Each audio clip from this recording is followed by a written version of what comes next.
Mindfulness practice starts with a kind of foundational idea. And a lot of the mindfulness practice that's part of my background comes out of Zen. And Zen is a type of Buddhist practice and has a long history in the Buddhist tradition that goes back 2,500 years. The way in which you can practice Zen is without it's hard to say you practice it without the Buddhism, but you practice it you can practice the meditation without the ritual, the formality of the practice. For the work that you're doing, I think that might be really pertinent for how we eat and the kind of habits of mind that we bring to how we eat, and also to how we move with our bodies. We'd be pretty surprised about our own habits of eating if we're really aware of what we're eating. So like in my sociology classes, for example, I'll encourage my students to give every student a Starburst. And just to look at a Starburst, I enjoy Starbursts, right? They're sweet and they're fruity and they're fun to eat. But if you really look at a Starburst, it's kind of like a piece of plastic. It doesn't look like it's any kind of food, right? And to have the awareness that once you eat this Starburst, this thing that seems like it doesn't belong on the earth, right? In a way that it's very synthetic. Once you put it in your mouth in 5 minutes or less, it's going to become part of you. And that everything we eat becomes a part of us. And to have that kind of awareness of what we eat is a process, and it is how we engage part of the world around us, it's how we establish our interdependence. It's easy to get fixated on negative conversations that we have with ourselves, about ourselves or about other people, and really terribly unhealthy. And the mindfulness practice can help draw the energy that we're feeding those things away from those things. So simple way to do this is, we breathe naturally. Breath comes in, breath goes out.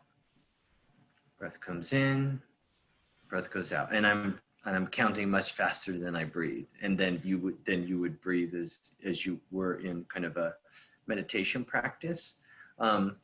It's really easy to get lost in following your breath like that, because you might sit for 5 minutes, and 5 minutes of following your breath can be a long time. And there are so many things that can compete for our attention. Our laundry lists, our bodily sensations, the homework that we have to do, the noises in our environment, our cell phones. Oh, yeah. Oh, yeah. It's helpful to use a counting technique with the breath. So breath comes in, just feel it come in. You can feel it just come in the tip of your nose, or you can feel it come in and then fill your lungs. Breath goes out. And as it goes out, use your mind internally, silently to yourself, to count 1. Breath comes in, breath goes out, you count 2. Breath comes in, breath goes out, you count 3. Repeat those counts until you get to a number that you have decided will be your endpoint, and then will be your indication to repeat. So oftentimes that's 10. You'd start with 10 breath counts until you get to 10, and then start back over at 1.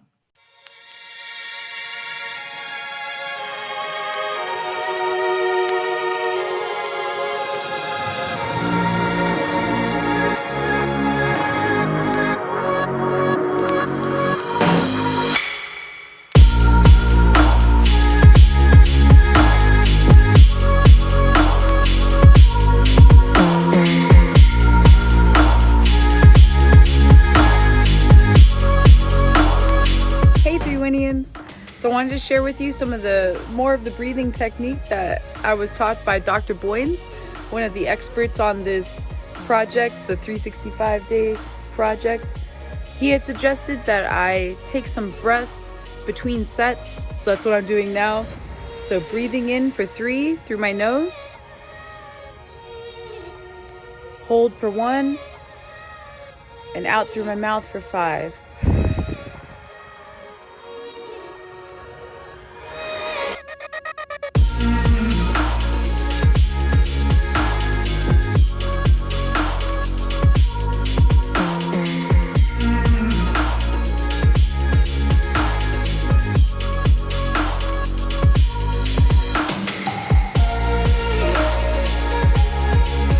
Stretched out after training and I was getting some food.